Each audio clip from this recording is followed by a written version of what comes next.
Hi, welcome back to the Weekly Why. This week we have Parsha Vayishlach.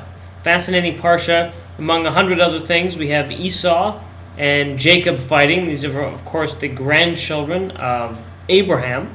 And so what happens is that Esau is chasing Jacob. And Jacob, among other things, he's now swarmed by this crowd of 400 mercenaries who Esau has. He's come to kill Jacob because Jacob, of course, has taken his birthright, his role as the firstborn son. Now, what happens is that in the mix of things, we have Jacob. Basically, when the rest of the people and the rest of his family go on the other side of the river, they're waiting for Esau's, attack.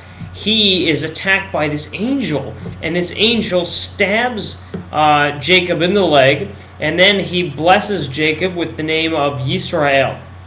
Now, I want to talk about that. I want to talk about why his name Jacob was changed to Israel, because of course this isn't the first name change we have. We have Abraham and Isaac.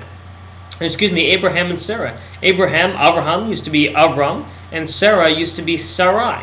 So, and then later on, their names were never referred to later on, So after Avram became Avraham,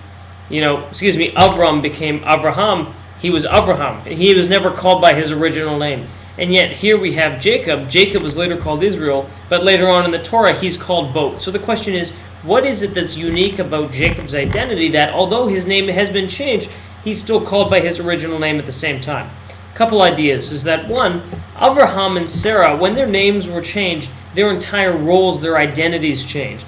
Before his name was Avraham, it was Avram. Av means father. Aram, it was the family, the clan in which Abraham was from. So his name was derived from the clan he was from, and yet after his name was changed, had the Hey in it. In other words, the Hey representing the letter Hey representing God, because of course that's part of God's name, the Yud and the Hey and the Vav and the Hey.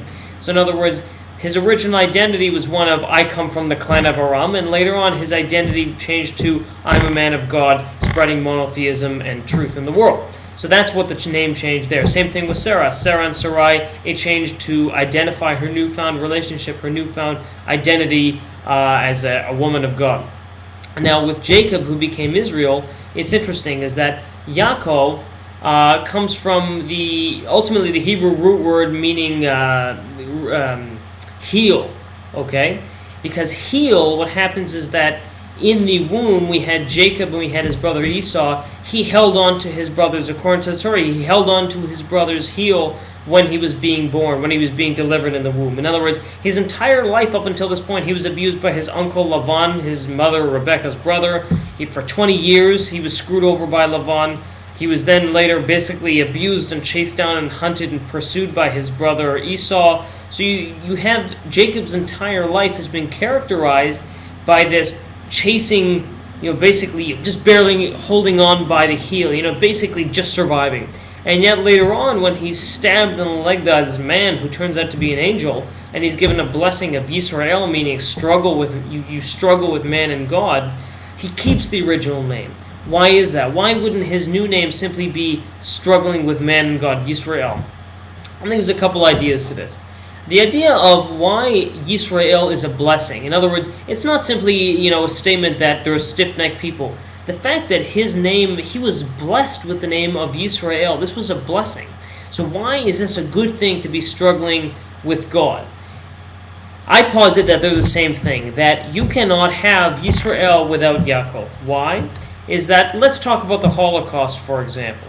Holocaust was a time when we could say the Jewish people were Akab. We held on to that heel, right? It was the heel. We were just barely surviving. It was awful.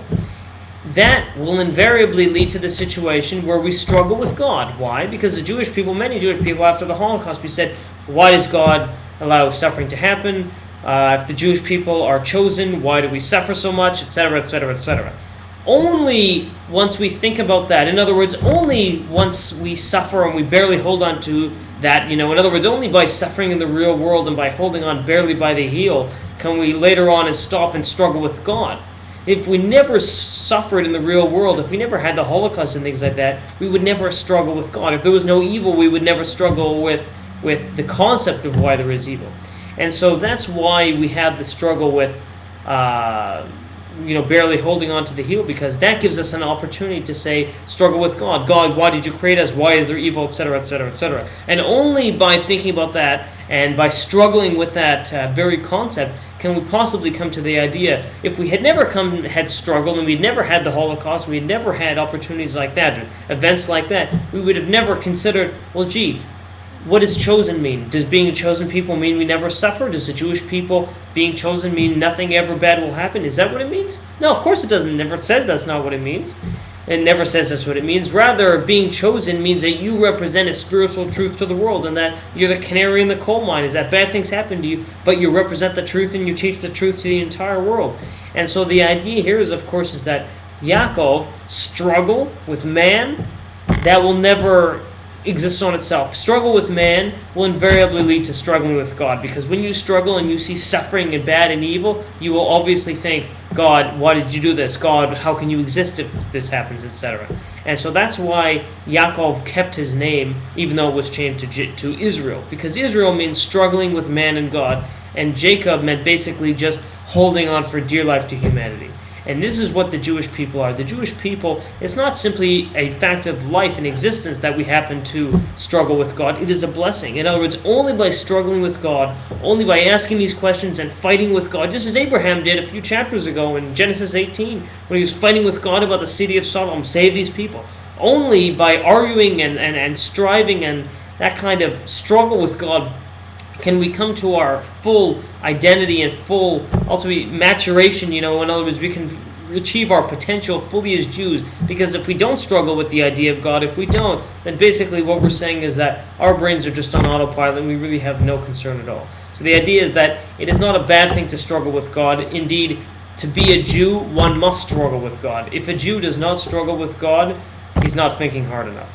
And so that's the message, I think, of one of the 100 messages here, is that the reason that Jacob, after his name was changed to Israel, he still kept it, is that Jacob represented barely suffering in the world and holding on to the heel, and Israel represented a lot more assertive, fighting with God. And the reason that he kept both is that when we suffer in the world and when we basically hold on to the heel, of the world, and we're torn all around, if we really use that as an opportunity to struggle with God and ask God why things are happening and why things are the way they are and why we're suffering, that will be the true culmination of our Jewish identity. And if we don't do that, we're missing the entire boat.